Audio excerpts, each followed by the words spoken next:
Welcome, golf fans, pursuers of knowledge and the almighty dollar. This is your golf guru bringing you the Farmers Insurance Open. This is my DFS preview and bet show where I'm going to break down the course. I'm going to give you all the information, the models, the analysis, my favorite bets. We'll do a quick recap of the Amex. And with that said, first and foremost, thanks for stopping by. If you're checking me out for the first time, give me a few minutes. I think I can help you out if you are into fantasy golf. And also with that said, I want to thank my subscribe base. We did it. We got to 1,000 subscribers. So thank you guys all for that. And I will be tomorrow announcing the winners of the $100 giveaways. We got 5 of those coming. And so that will be announced tomorrow. Let's do this. Okay, so real quick prize picks. Check it out. If you have not and use my promo code Golf Guru, get yourself up to $100, 100% match. And what is it? It is a props multi-sport and multiplayer kind of props projection. Of course, I focus on the golf side, the PGA, and I didn't do so well this one. I did the full tournament, and I hit Sungjae Im and Russ Henley, which, hey, Russ Henley got at the 14th place. Miscut every time here before, if I remember correctly. So, and it was one of my picks. Sungjae Im was one of my picks, got you in 11th, but failed big time on Cameron Tringali. Should have went with Lonto Griffin, which one of my subscribers suggested. So good on you where my entertainers are at. Bad on me. And then my big miss was Will Z. Did not see this coming from what his play was, at least what we saw coming up. But, you know, it's funny. He spoke to media real quick, and he said that he was really pressing it last year, trying to win, putting maybe a little too much stress on himself. And that could have been part of the reasoning. Of course, the putter had to work out for him, right? He shot that 61. I believe that was day 2 of the tournament and did great. Ended up with a 6. So I had him projected over, and looks like Will Z's back, at least for now. Okay, so a real quick recap of the American Express. First off, it was great to see that Harris English got another win. Just kidding. Of course, I know it's Hudson Swafford, and Hudson Swafford was one of my value plays. Actually, it was my last pick. I think he was at 6,800, and of course, I was not picking him thinking he was going to win this thing. Just thought, been a great ball striker, been getting you, been finishing around the 30s, 30th place kind of area for the fall. But, it all aligned for Mr. Hudson Swafford, where the putter went en fuego, had an amazing back 9, and he has now a back-to-back, well, not back-to-back, but he's a 2-time winner of the American Express, won it the first time in 2017. And the other things I'll just point out, there's a ton of things. I picked Harold Varner. He looked like he was making a charge on Sunday, and then he fell apart. I also had some definitely misfires. But I kind of told you guys going into this that it is very difficult from an analyst to feel good about this weekend because of the 3-course rotation and the amateurs. And really these courses, if you are a PGA pro, anybody as a PGA pro could go out and do well at these courses. They're just pretty simple. I'm not trying to make light of it, but when you average, you're shooting, somewhere in the mid 20s unders. And I think the guys could even done better. It's hard to figure out which one's going to fit. I think it fits all styles. It just depends who puts their game together and has a good putter. So with that said, Abraham Answer, the reason why he's up there is because not that he was not one of my picks, but on my one and done, he was in my top one and dones. And I actually ended up going with Abraham Answer for the one and done for the Pat Mayo Cup. And I think he ended up getting me like a T40. So, good news, he made the cut. But the reason why I went with him kind of very last minute was he was talking to media and he was like, yeah, for whatever reason, I shoot terrible in Hawaii, but I love coming here and I always do well. And so I started looking at his, stroking analysis and all that stuff. And he was right. Every time in Hawaii, he struggles, but comes here and does well. Well, the putter's still off for Abraham. He's just not making the putts that he usually does. So, he didn't really ever challenge, but at least I guess he made the cut.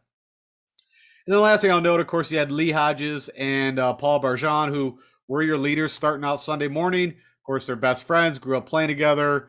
And all I was pointing out with these guys is that, I picked Paul Barjon as my, the value plays. He wasn't my top 5, but he was a guy I mentioned that I thought if you were at like that price tag 6,100, he was a good play. I played him a few times in GPP. And I also bet the guy. He was 500 to 1. So, I tweeted out, I think on Saturday night that, hey, I'm sure that this will happen. And I showed the ticket. But Of course, it did not. I did not expect it to, and I didn't expect Lee Hodges. I also didn't expect Hudson Swafford. I mean, thought maybe Hoagie would have had a shot, or so a bigger name. Even Siwoo Kim, of course, made the run at the run up the leaderboard, but got aggressive on 17 and put it in the water.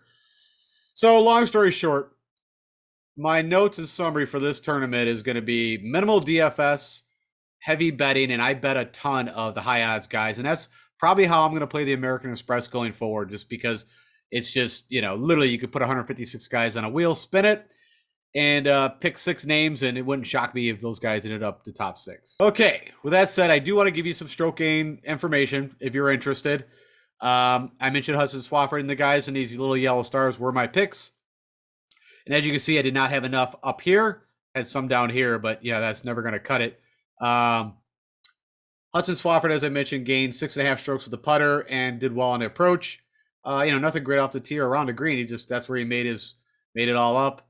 Hoagie, which was interesting because if you remember on some of my past shows in the Hawaiian swing, I kept stating that, Hoagie's irons, funny enough, in the fall was like leading for he was leading irons on approach. And that was just kind of interesting. And even though that's not what he did here, but he really gained it around the green. Putter still a little off. Brian Harman, I was interested to see him. I mean, that's kind of the first time I've seen him since I almost think like the Masters that he was relevant. Lanto Griffith, I think I mentioned this, that, one of my subscribers where my entertainers are at. Shout out to you. Mentioned in the YouTube chat forum that that was going to be his kind of sneaky play. That was awesome call. I was on Sebastian Munoz, who I kind of linked those two together because they kind of emerged at the same time. They've always been priced around the same. So I went Sebastian, and that went terribly wrong. And Lanto, finally gained with the putter, did pretty good on approach. And, he's had good showings, right? He had a pretty good show. I think it was late summer this year. And then also had a good showing at the CJ Cup in 2020. Molinari actually played a little bit in GPP just because that is my mindset of the guy that would do well here. Not very long off the tee, but accurate, really good with the irons, and usually a pretty good putter. So if you played him at 6,700, that was a great play. Of course, I guess on a positive, I picked Cantlay over Rahm. Cantlay did do better, but, little side note on that. I don't know if you guys heard that, I guess on his trip back from the Sony, his putter got broken or bent, whatever. So he had to get a new putter. And so even though he shot, really well the opening day, right? I think he was co-leader at the end of the first round. Maybe that caused some issues because he missed quite a bit of putts. Yeah, I mean, for him not to even, 0.2, that's pretty rare for Patrick Cantlay. And I think Wyndham Clark was interesting. I thought about him and the Luke List kind of factor.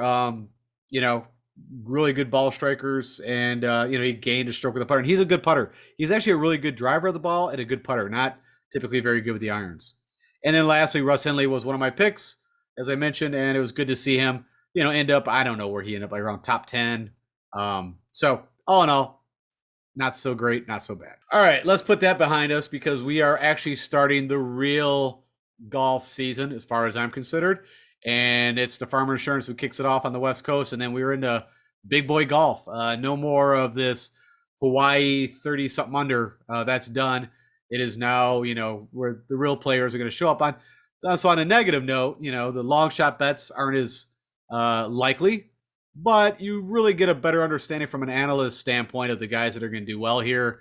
In my brain, I could already, I literally don't even need to look at anything. I could pick a lineup and probably be pretty successful without any of the analysis. But let's talk about it. So we are still in California. We went a little southern, and we are at La Jolla, San Diego, California, right on the Pacific Ocean. And if you get anything out of this, it is a Wednesday start, which is very unique, right? It's Wednesday to Saturday. This is due to the AFC, NFC football games on Sunday. CBS will be covering the golf tournament on Saturday. And so I guess they did not want to have to try to, compete for eyeballs, which even this weekend, I'm sure you guys were watching football like myself. Of course, I was kind of checking out both, but my teams and everything was already kind of south. And so I was more interested in what a great weekend of football we had.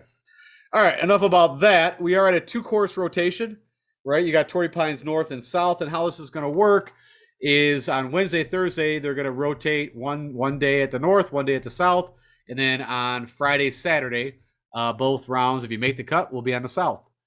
The This course has hosted the Farmers since 1968. Of course, it's been around a long time. It originally architected by William Bell, a couple William Bells actually, and then Reese Jones did a couple renos, the last one in 2019, if you are curious. A lot of what I'm going to talk about here is going to be focused on the South course because 3 of the rounds we played on the South, but I'm also just going to give you a little information about the North. And the short of it, all you need to take away is if you're playing Showdown for the first 2 days, you need to pick all your guys from the North course, and that's just the best advice you're going to get if you didn't already know that. So if you look at the South course, it's a par 72. They both are. But the yardage, as you see, is quite a difference, off by 500 yards difference. They also have different green types. So you got the South coming in at 7,765 yards, and you've got the North coming in at 7,258 yards. The greens on the South course are Poana or Poa, and on the North side is bent grass, which can live there and typically is found on the Midwest. But typically we see Poa when we think of California. If you don't know Poa greens, you also want to pick guys that are going out in the morning because Poa greens, right? You want them cut fresh in the morning because as they grow during the day, they're very splotchy, right? These little circle patches grow up, which makes the ball bounce all over. And if you're ever going to want to look at putting splits on how guys do putting, this is that type of grass. So guys that putt well on Poa typically do very well on Poa. And they also can kind of take the good with the bad with the Poa, where there's some guys that if it's not like perfect bent grass greens, that they have a crap fest and they kind of lose their shit and they do bad at putting. So it is something to look at. So what did you learn out of that? If you're playing Showdowns, you want guys that are playing the North course and morning if possible. Now, of course, wind too, if there's going to be wind in the afternoon, but the greens are better in the morning. You're going to see guys make more putts than you will see in the afternoon. You're not going to see the ball bouncing all over the place. All right, player field, 156 players.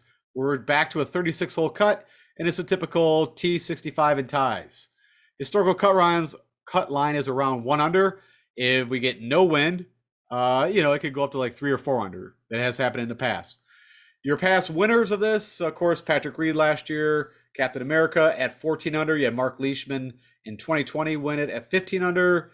You had Justin Rose back in 2019, shot 21 under. Of course, we had super calm wins then. And then Jason Day had a playoff back in 2018. He won at 10 under. And that playoff was with Mr. Noren and Ryan Palmer. Green size here, they're a little smaller than average, and they are very slopey, and they are very fast. So you're going to need really good putters. There is a bit of sand out here, around 82 sand bunkers, and there is one really big water hazard, which would be the Pacific Ocean, which on a couple holes, I guess technically you could get in there, but it shouldn't be a factor. And then, of course defense, we're on the ocean, so wind is definitely a factor. There is thick rough here typically, especially, I don't know how much rain they've been getting there. I did not look into that, but last year, rough was definitely a factor, and I believe 3 inches is what they're stating right now.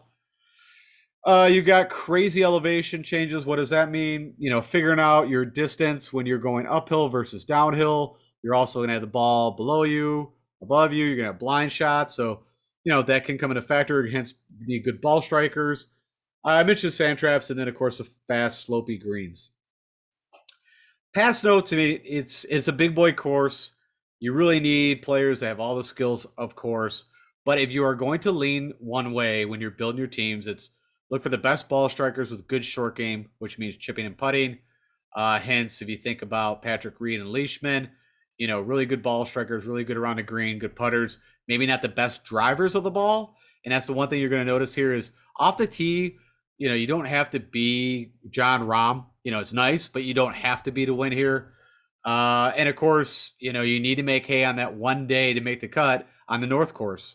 If you go out there and you shoot even or, maybe 1 under, you're probably not going to make the cut. And of course, this is an iconic course, Torrey Pines. We had the U.S. Open here last year. Probably don't need to give you a lot of information on this, but of course, I always think of the hang gliders or, the guys that are jumping off the cliff here. Just a beautiful course. Reminds me a bit of course like Pebble Beach. But yeah, long story short, you can see the elevation changes. Yep, there's a little bit of trees. I mentioned a lot of sand, elevated greens. It's a tough track. I mean, that's the short of it. And you can even see this rib running through this par 3 here. That there's quite a bit of that. And then just to kind of back up, I was talking about that the North course, of course, is a lot easier than the South course. Here's just some past examples. You can see what Phil Mickelson's done. Xander, funny enough, even though a California kid, has whatever reason has struggled here. I guess he's always just tried a little harder than maybe he should. I think his last time at the U.S. Open, though, he did have a good showing. Right? Did he have? I think he tied for second. He was right there.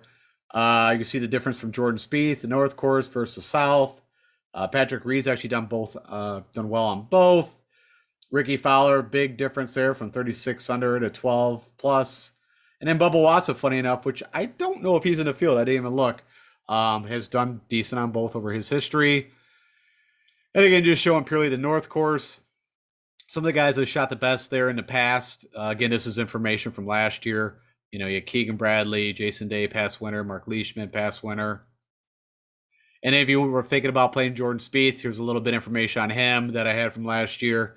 Again, showing you the difference between the South Course, he shoots 10 over, and on the North Course, he shoots 18 under. So quite a swing. And then we can take a real quick look at the scorecard and just kind of break down these holes. So this is a very typical par 72, and I say that it's the 4 par 5s, 4 par 3s, 10 par 4s. I don't know if there's a real advantage from front to back. I would say you probably have more scoring opportunities on the front if you took a look at this. Of course, the easiest hole would be number 6. If you're going to make an eagle, that would be the hole 564 par 5.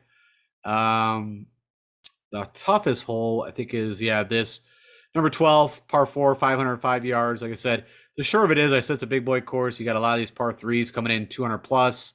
A ton of par 4s that are 450 to 500, and you got a couple par 5s that are 600 plus. So you're going to have your A game here. You're not going to be shooting 20 something under at this course. And again, as always, I did confirm all these yardages and everything is dead on spot. So nothing's unique. No holes have been changed, and we're good to go on that side. All right. So how do you win the Farmers Insurance Open? This is where I rank the stroke gain analysis and what I'm going to be building my model. And also, if you're doing any research, feel free to leverage this. But the number 1, of course, is ball striking. I'm rating at number 1. Approach second, putting third, driving distance. Again, I'm not worried about fairways as much, but I do want guys that can poke it out there a little bit. That's going to shorten the distance in. Even if you're coming out of the rough, you're using a higher lofted wet or iron. So I like that. Around the green, you're going to need. I mentioned the prox to the pin, 200 plus. 26% of the approach shots are going to come in from 200 plus. The next one up is 175 to 200. So 46% of the approach shots are coming from 175 and up. So I told you right there, you need good ball strikers. You've also got these 6 long par 4s, 450 to 500. So I'm putting that in the model.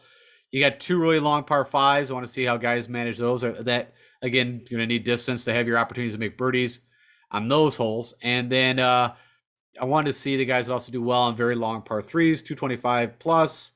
And then 3-putt avoidance does show up here because you got crazy slopey greens. They're not huge, but you could be 15 feet out. Well, maybe not 15, but let's say you're 20, 25 feet out, which is typically for a pro. You're going to 2-putt that all day. Here, not so much. Okay, so what I always do, and I think is one of the more important things that I show you guys, is what has the past winners done here well. What this does is it also, again, just one more confirmation that I'm on the right path with my models. And the things that show up, no shocker, is very usual, is putting and approach. You can see literally off the tee in 2020, the year Mark Leishman won, all these guys lost against the field off the tee, except for Jon Rahm. Now, of course, they made it up on approach and putting, but the one thing that's very consistent who's won here is guys that have done very well putting. So, of course, Patrick Reed did it around the green putting. You had Leishman, who actually lost around the green, which is kind of shocking, but, gained 8 strokes with the putter. That's going to be quite an equalizer, and gained 5 strokes on approach. And you can see the year Rose won, he actually was a little more done with the irons, so they were getting a little closer to the hole.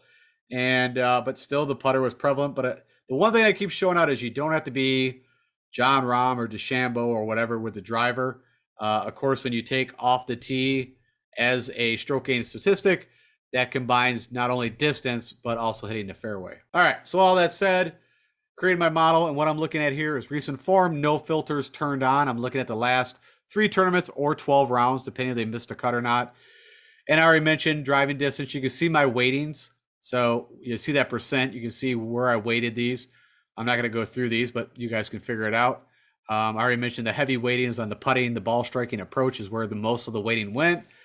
And the first guy that pops up over the last 12 rounds is Jon Rahm, so that's good. That's who I should see up there. Aaron Wise, an elite ball striker. Of course, it's the putter, but the putter has gotten a little better for him. Xander, great ball striker. Burns. I mean, all these guys fit what I'm looking for. Even Hudson Swafford pops in there because he's been striking the ball very well. So that's your guys that are, under my model in a recent form. That's the top 20. And then if you want to know the top 20 guys at Torrey Pines South, so here's the guys over their last 3 tournaments there, or 12 rounds, who's done the best. Keegan Bradley, again, against my model. Justin Rose, Finau, Woodland, Zalatoris. You can see the names going down. Again, and it all comes out really good ball strikers, right? And, your best putter showing up here over his history would be Mark Leishman. So that's kind of the interesting, right? You combine the two, if you get a really good ball striker with a really good putter, that tends to do well. And then to take it one step further, I told you guys I'd do this for you going forward. Here's looking at the past 5 years at this event. Who's gained the most strokes total, or who has the best finishes combined over those 5 years. And of course, no shocker, Rahm. I mentioned to you guys before that he loves it here. He got engaged here. He reminds him of home. He, of course, won the U.S. Open here. So, Rahm's going to be super chalk bomb. I think Tony Finau might even be chalky, even though his recent play wouldn't tend to lead you that way, but he's done amazing here. He also had that really good run on the West Coast last year to kick off the year. He had, of course, his runner-up place here, and then he went to the Genesis, almost won that, right? It was down to him and Max Homa, and Max pulled it out. And then some of the other guys that you would typically see that we already kind of discussed, who's had a really good track record. You got their list there. Okay, I also, of course, they played the U.S. Open here, as I mentioned, so I wanted to pull up and look at the guys who did very well under my model at the U.S. Open. And, of course, again, this flushes out that I'm on the right path because Jon Rahm, of course, won it. You had Xander, again, I believe, was a runner-up. And Koepka came in 4th. I'm high on Koepka. I already got a bet in on him. I'll let you know that right now. 35-1. That is the actual still right now. And it's funny, some of the odds I think are going to get better. We'll talk about that when we get to the betting side. But I'm just letting you know some of these odds are correct and some are not, depending where you're looking. I think Daniel Berger is very interesting. Of course, also won at Pebble Beach. Some similarities there. Not as, of course, long of a course, but right on the Pacific Ocean, small greens. Trying to see anybody else that kind of sticks out. Francesco Molinari, I think that's interesting. Right, he had a really good showing. He's 80-1. Might be someone you might want to look at. Okay, that gives you an understanding. Also, a little more confirmation of guys that you might want to play or bet. And then the one thing, like I said, that I think is crucial is you got to be comfortable and good at POA. I think it's amazing that Jonas Plix comes out as the number 1. I mean, he was the last at the American Express. I think the guy shot like 15 over, which is crazy to do so. I mean, I don't think it was that high, but it was not good. He's been struggling. I mean, I've kept an eye on him. I don't know if he's under a medical exemption or how he's honestly even still on tour, but the guy's been playing terrible. I mean, you see 1,500 to 1 odds. So if you want to put $1 on him, he is showing up over his past. This is 24 rounds. Whenever I take putting, I do want to take a larger sample. He's your number 1 putter on POA, supposedly. The first guy I think is Maverick McNealy, hence why he's sitting there. I've got 2 guys that when it comes to the West Coast that I play every time. And I'm going to bet every time. And that's Max Homa and Maverick McNealy. So I'll let you guys in on that right now. No, I think that's it. But that gives you just from a POA standpoint. I think Wyndham Clark, that's interesting. 160-1. Had a good showing at the Amex. Like I said, great off the tee. Well, not great, but he's got distance off the tee. Good putter. It's the irons that you see is the issue. So if we want to understand who's the best ball strikers, I think Luke List is interesting. They got it listed at 90-1. I don't think it's that good of odds, at least on DraftKings. But anyways, I think he could be live here. He also did well, so a good comp course for this. I'm not going to remember the year, but when they had, I think it was the PGA at Bethpage Black, and Koepka also actually won it. I think it's because it's POA. It just comes up as a pretty good comp course.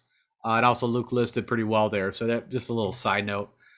I think Aaron Wise is interesting, even though I haven't seen him since the fall, as far as I recall. It's been a while. Yeah, I mean, of course, Hudson Swafford, but I wouldn't hold your breath on that.